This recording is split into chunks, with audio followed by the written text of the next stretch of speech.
The previous basket is under review.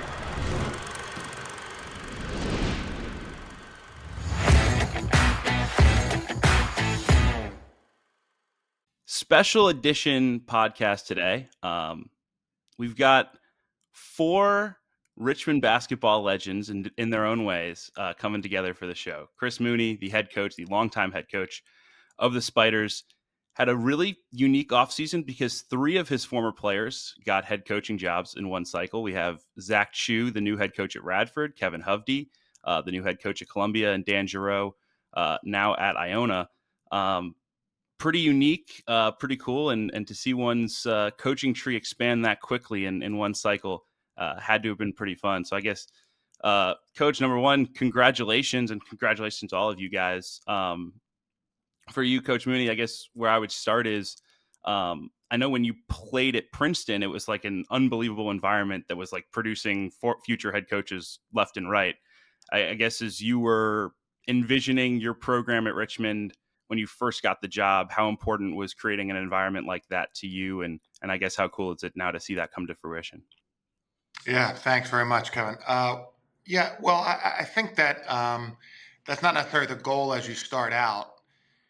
But one thing I would say is it was important to us to recruit players who really love basketball. And, obviously basketball is a big part. If you play at this level, basketball is a big part of your life.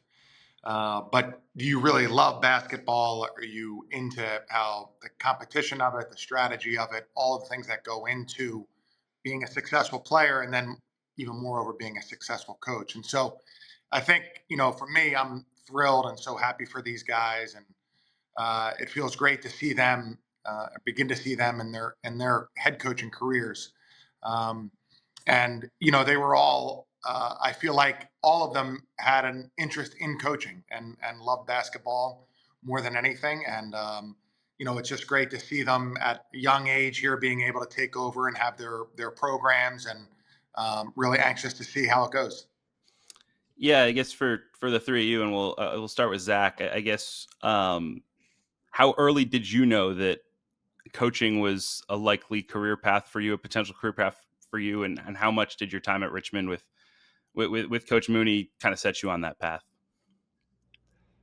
I knew my career was not going to be playing, so I was super short and slow and not a great high school player, but I knew I was good enough to play potentially, Division III, or potentially something in the Northeast, Patriot League, Ivy League, something like that. And the decision to go to Richmond really was all about Coach Mooney, and to go somewhere and walk on at a school where I knew basketball was super important to the school, but also to at the time, Coach was still, he was an up and coming younger head coach, and I knew I wanted to surround myself with a really unique basketball environment, and certainly felt like I had that at Richmond. Kevin, anything to add on that one? Yeah, I would say for me, it was probably, during or after my freshman season at Richmond. I just fell in love with the idea of coaching, and it was definitely the environment there and how we were being coached, and just, I would say the consistency day to day of, the communication and what we worked on. I just kind of fell in love with it and really wanted the chance to be able to go, try to do that, and try to, be able to impact college age kids. And Dan, I know you were a pro player after your career at Richmond, and I guess how quickly did you know that it was becoming? How quickly did you know you wanted to coach after that? Yeah, I think the year I sat out when I tore my ACL after my sophomore year was really a different vision and viewpoint for me. When that happened, and I realized, I think one of the parts that isn't talked about a ton that is Coach Mooney's greatest trait is he can coach in the moment, at such a high level, and really, coach in that moment where you see it, you understand it, you know what the positive outcome should have been. I think that's where, when I saw that and that was my viewpoint, that changed a lot of my trajectory. And then when I came back and it was in a way different role than I had ever kind of played before, that helped me because I had to analyze it a lot differently and play a different kind of way that I wasn't used to, and it helped me a lot. I think transition into coaching, and then after my after my cup of coffee and a Belgian waffle, I was ready to coach. Cup of coffee and a Belgian waffle. How about that? That fair, Coach? That's fair. Let's stand.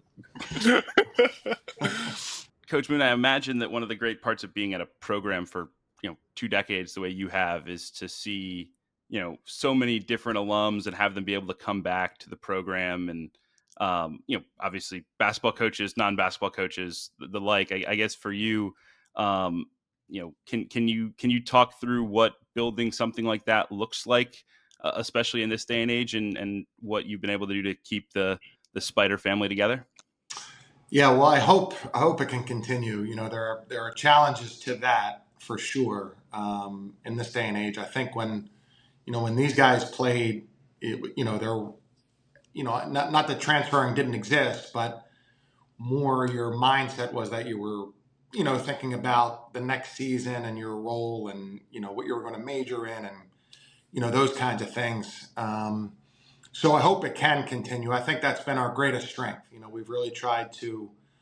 I think the best thing we've done is we haven't compromised in recruiting. So we've never said like, hey, we really need to get this guy. And even though this particular guy has some red flags or he wouldn't fit in here, we need him because he's a great shooter or a great rebounder. Certainly not because he's a great rebounder.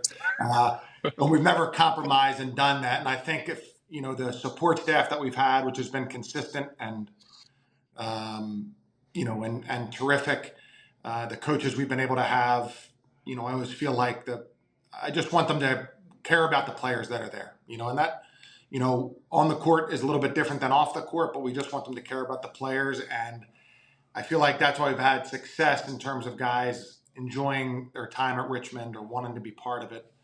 And that's obviously challenged now, but hopefully it can continue. But I think it's great. We've had, we just had a bunch of guys over the summer, some of our younger alums come back and work the camp, just about as well as they worked it while they were here. And guys, we've had weddings here and, certainly to be at those guys' press conferences, it's just been really special. And I think Richmond is a great place for it. So it really matches the kind of things that I think Zach, Kevin, Dan, and I really value, to be able to build it and sustain it here. So it's a great feeling, and we really are trying to keep that going as much as we can. And these guys being successful in this field in particular help that because guys can, at the moment, everybody's just seeing the very, very short term bottom line of what they can have. And I understand that. But I think overall to see guys who have had success in many fields, but especially when it's college basketball, I think that's very appealing to guys who are in our program and will be in our program in the future. I know Coach Hovde's the only of the three, at least that I'm aware of, that actually worked for you as well. So I'm going to put him on the spot. How different was it to work for him versus play for him? And what did you learn from that experience? It was an awesome experience. Very thankful that I got to go back and work for Coach. And I was away from Richmond for 10 years before I got the chance to go back and be an assistant coach there.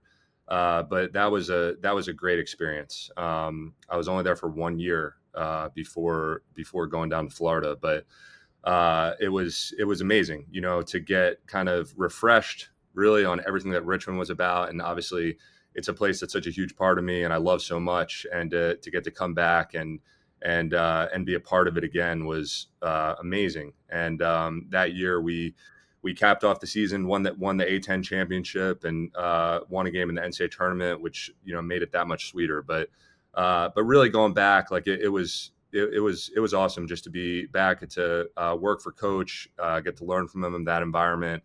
and kind of see that side and get that perspective, which is definitely very different than being a player. But very, very thankful that I got the chance to go back and do that. One of the things that I was going to ask, especially Dan and Zach, who maybe were perceived as like more non-traditional Division I head coaching candidates, especially for this cycle. How much did you lean on Coach Mooney throughout this process of getting a job? And I guess, how much was he able to maybe help you navigate some of the wild parts of interviewing to be a Division I head coach? I guess start with Zach. Yeah, leaned on him heavily. He was, to be back in Virginia is a cool thing. It's a special thing. Just a few hours from Richmond. But just his advice and his mentorship in terms of the communication with an AD who I knew previously, but just a while back, and just throughout the process, having someone like Coach to be a sounding board and to bounce thoughts and concerns off of was super helpful. So Yeah, and I leaned on him a good amount once the interest kind of got there. You know what I mean? I didn't know non-traditional is a good way to put it, Kevin. I think the uniqueness of the journey and how we got here. I think that's where once it started to get really towards the end and in that interview process, that was when I was able to lean on him a lot. And I think through the years, going through the NBA journey after the college coaching one, that's when we would kind of have our phone call in the summer and discuss what we were after, what it looked like, what it meant, where I was going, the offers after Cleveland, whatever it was. And I think that's something, just him being that phone call away is it's so advantageous for us, for him to go through everything he's gone through and been at Richmond this whole time. I think that's what we're all envious of. I think we all want to do that very badly. And I think that's the cool part of where I think we're all at individually is we have an opportunity to do that. And that's where I leaned on him heavily and always lean on him heavily for, advice, mentorship, whatever you want to call it. And we're lucky to have him. I guess on the opposite side of that for Coach Mooney is like the question of you're in the trenches more than these guys probably were the last several years of like what it's actually like to be a mid-major coach in this day and age. And like, was there any question in your mind that like this is the right path to go on in 2025, or like you're still just like such a huge believer in where things are as an enterprise that like you want these guys in head coaching roles, even if it's in tough, ever-changing waters, I guess I would say. Well, I think that the more people like these guys we have, the better. I think this has really changed so dramatically, and all of these guys I remember talking to in college about getting into coaching, and caution them on, it's a unique industry, and it's something it's very hard. It's very competitive. There are only a certain amount of Division I jobs in even New York City. We have most of them now, but but if to move up, often you have to move, and you have to do a lot of these different things. It's a round the clock type of job.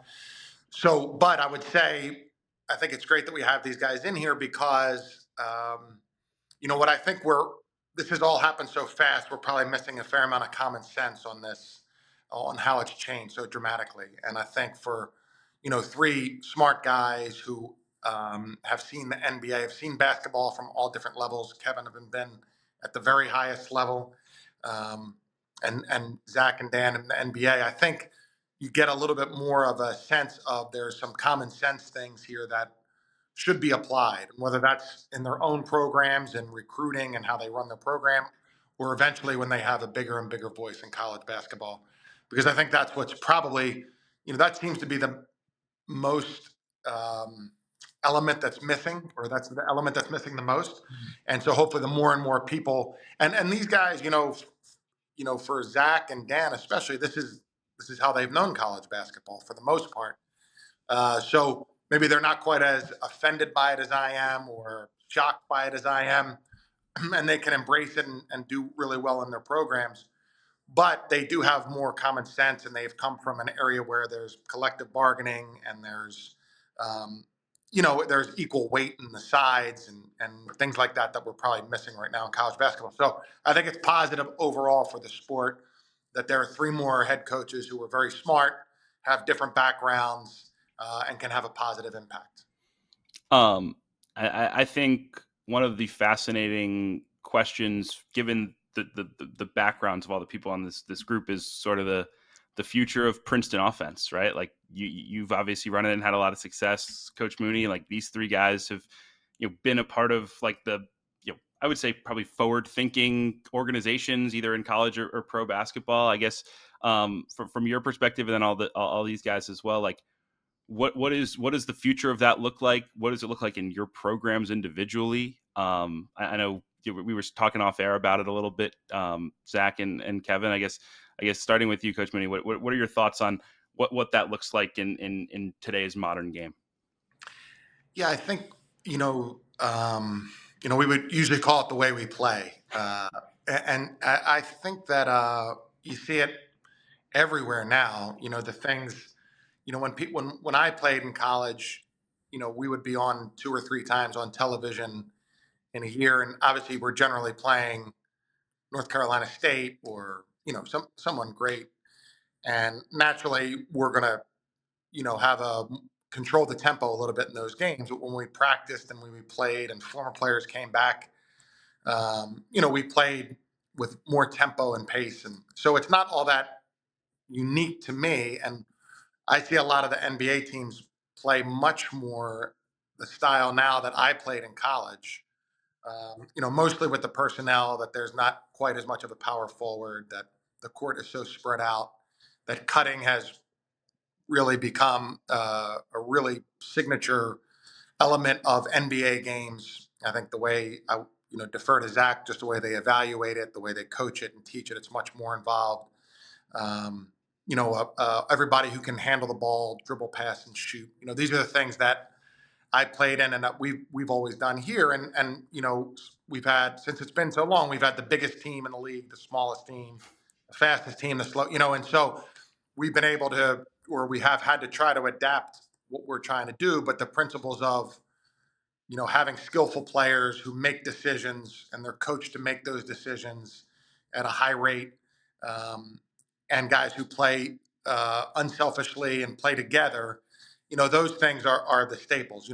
However it looks is going to depend on what players you have. But I think those staples are always going to be evident, and I think that's proven to be true now when I watch international basketball, when I watch the NBA finals, when I watch Florida play in the national championship. I see a lot of those things that have always been part of our program. Yeah, Zach. Yeah, and I think first off, we always refer to it as the Richmond offense, in the sense that we were always going to customize, the exact plays and the alignments around the players that were on the team. But just overall, I think the word unselfish, there's probably not a better way to articulate the way I learned to play at Richmond than that. And I think overall it aligned with the culture of the program.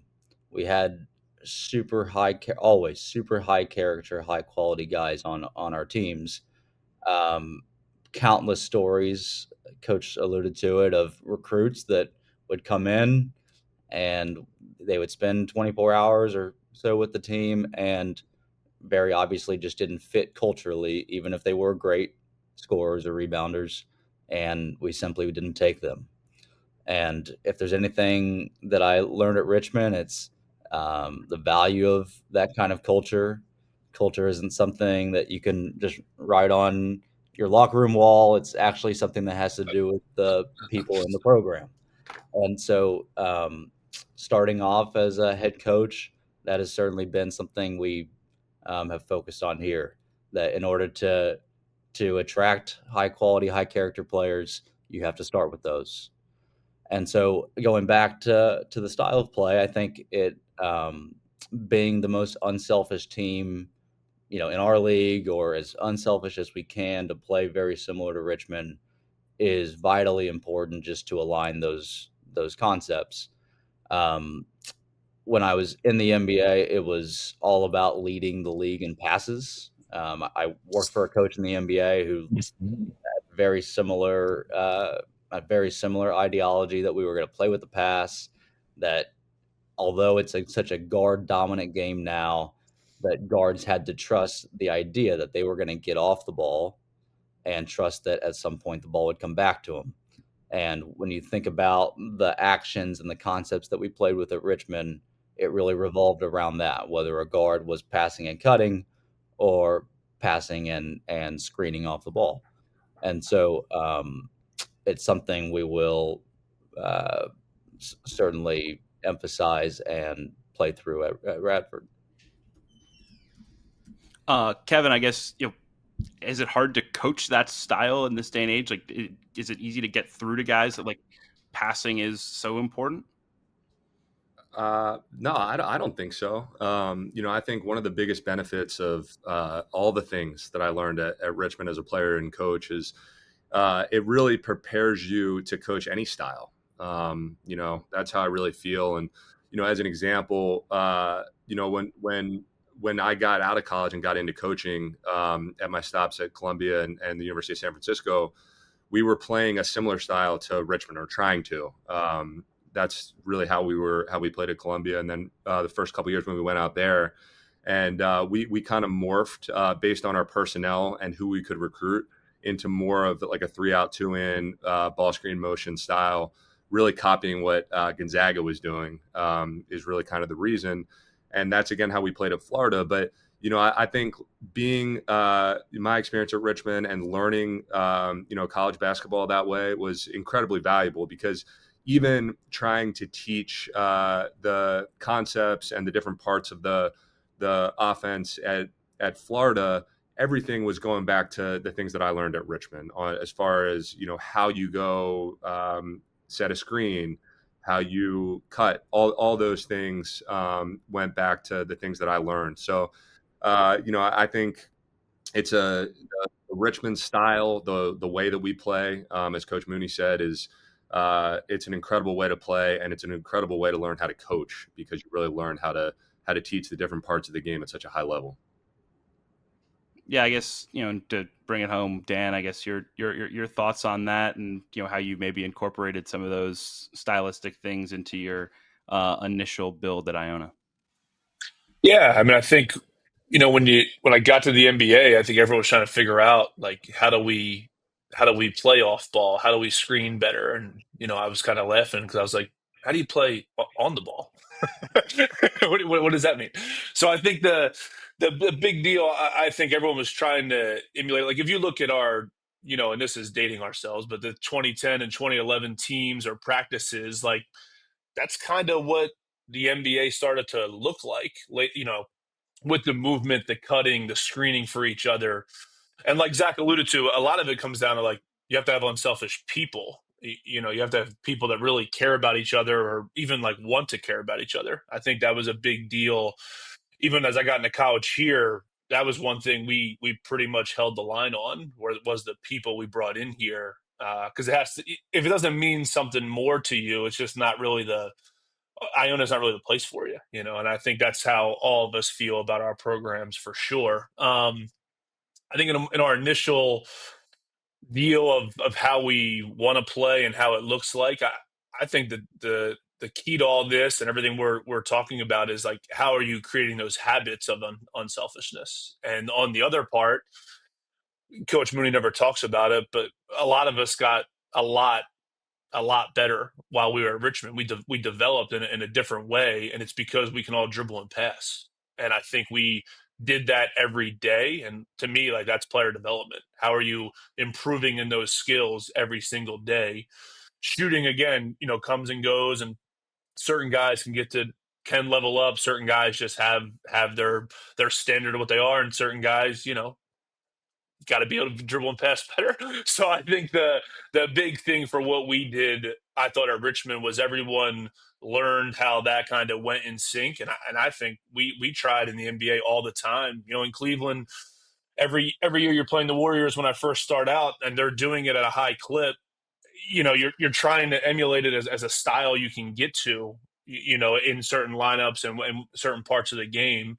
And then when we went through the retooling in Cleveland, it was huge that we had to play that way. Obviously we had Kevin Love through that, and he was a great, hub for the offense. And it changed the way we wanted to play as that happened. And that's where I think here at Iona, that was our initial set this summer, is very much that unselfishness and exactly what we're talking about. We have different styles, and like Kevin's talking about as well. You have different ways you can play and what it looks like, but the habits of how we want to do it and the way we play, it's very, very similar to how Coach Mooney implemented it for us. I would add one thing there, Kev, if I could. Sure. The other piece of it that I think is unique for people that really understand basketball is when we talk about the unselfishness piece, and at Richmond, what that comes down to is kind of spreading out the decision making, right, between all five guys instead of just one or two guys, using a pick and roll or whatever. And that's something that Coach Mooney talks about, a good amount in recruiting. And that was really valuable, even for us at Florida, I would say, because the way that we played at Florida was the front court players didn't get to do, quite as much as a Richmond, center would get to do. But they got to do a lot. And that was really valuable for us as far as recruiting that team and the style of play and those guys getting better and kind of having the ball in their hands.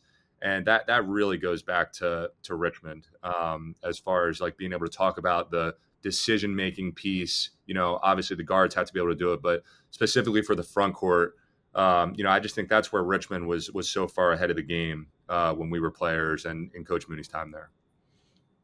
I'm going to ask a potential news breaking question here. Coach Mooney, will you schedule any of these three guys either this year or beyond? No way. No way. There's something interesting, Kevin. This will be my 21st year. We've never played an Ivy League team since I've been here. Isn't that amazing? Time for everything. I think we played 20 SEC teams, but no Ivy League. No, maybe purposeful. Maybe purposeful. True. No, I don't have any interest in scheduling these guys at all. I want to cheer for them every game, and hope they do great. And I don't want to ever have to play against them. Have any of them called to try? Not that I've gotten heard of. I'm a couple phone calls away from that initial scheduling call, so I don't believe so. Fair enough. We'll wrap it up with a fun one. I need your scouting report for each of these three guys as a player to bring us home. Oh, Jesus. How do I end this call? Yeah. The nightmares out there.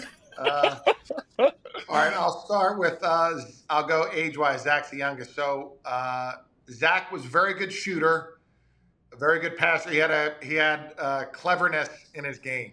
And, he's a very confident player. And he was obviously very smart and knew how to play. And he was kind of in charge of our scout team while he was here, which is a very important spot for us. But he could shoot and very clever, very good passer.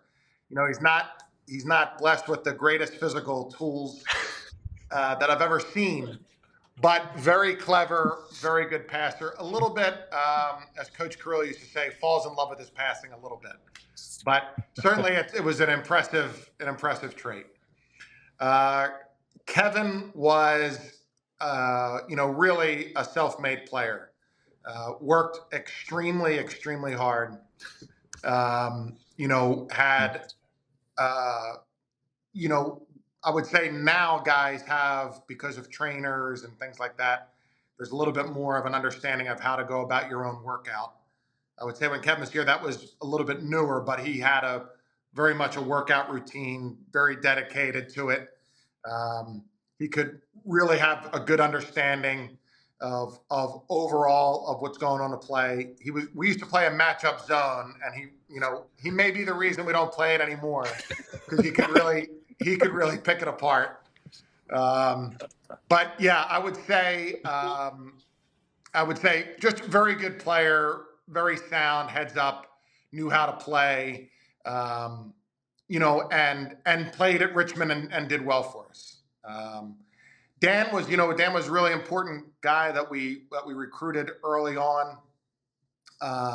And Dan is kind of a prototype of guys that we've tried to have in terms of they're big enough and can score inside. He might have been the best we've had of guys who could score on the block.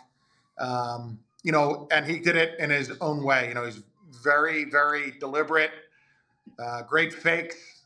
And then he could really pass, really had a great understanding, had to lead the A-10 in charges taken, extremely good communicator on defense.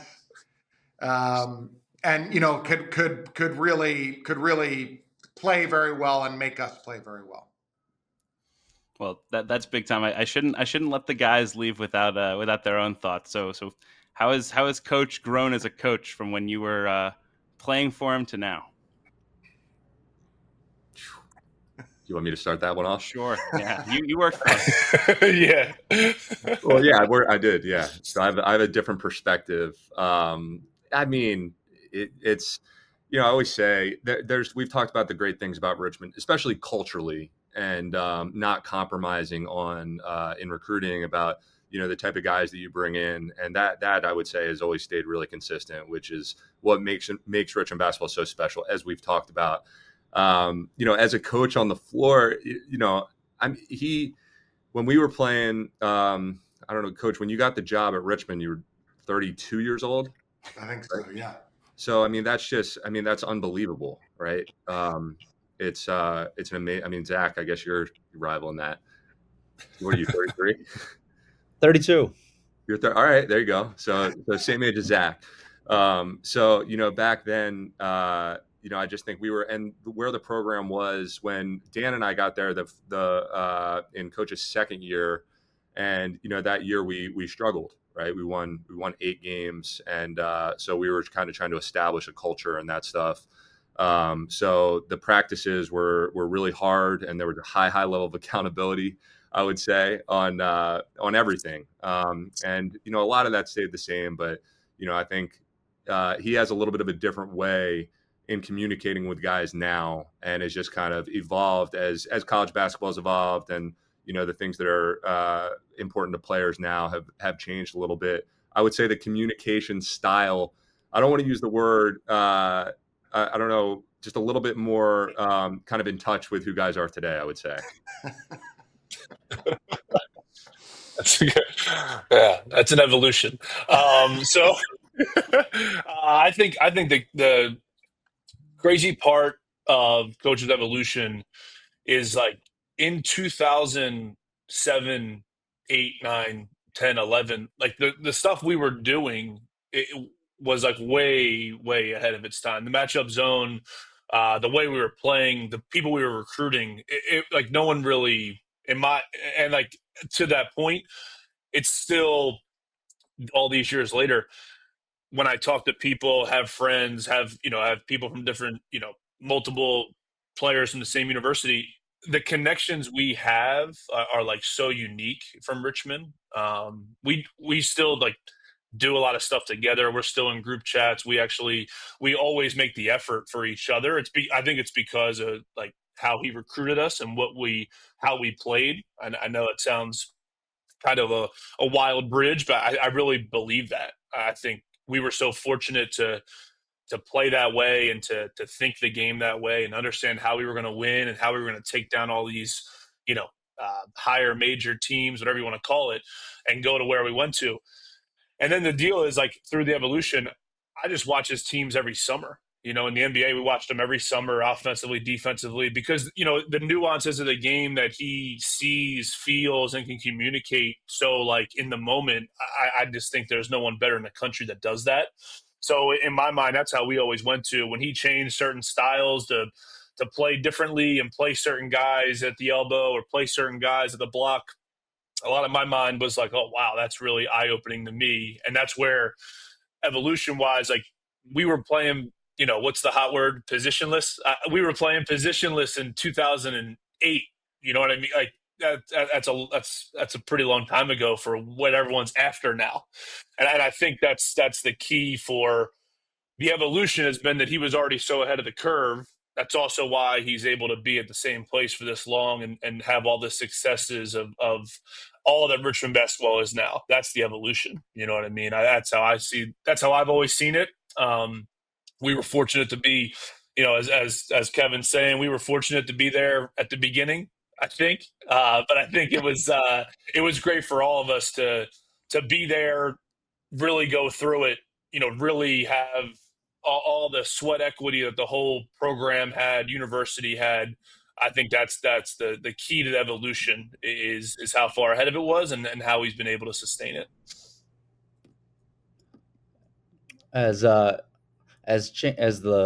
college landscape continues to change, I think coaches are struggling more and more in college with maintaining an identity. And I've always been taught the best teams at any level truly have an identity, and that is something that Coach Mooney in Richmond always has. It was cool. My first year in Indiana, I guess, is 2021. It was towards the end of the regular season, and Coach and Kevin were in the A-10 tournament. They're in the finals, and they're playing. I think it was Davidson, right, in the finals. And on first year in Indiana, first year on a bench with Rick Carlisle, and we get in the coaches meeting the day of a game, and you guys are playing in the afternoon, I believe. And we stopped the meeting and watched literally the second half. We watched for a full hour. We watched Richmond Davidson as a staff. And it was like the coolest thing. I've got Rick Carlisle and Lloyd Pierce sitting there, and I'm like showing them our offense and talking through the games that's going. I'm also going crazy. But very quickly, they all had the same reaction. Man, these guys play with a real identity. And when you think about the teams at Richmond over the years, they certainly have that. Well, what a story to bring it home. I appreciate all you guys coming together. I think this was really cool. I'm excited to see all you guys, pave your own path and watch Coach Mooney continue to forge his. But unfortunately, it sounds like no games in between this group coming anytime soon. So I have to wait for that. Maybe in the NCAA tournament. If it yeah, exactly. Well. That'd be great. This was fun. We appreciate it. See y'all next week. Yeah, thanks very much, Kevin. Thanks, Austin. Thanks.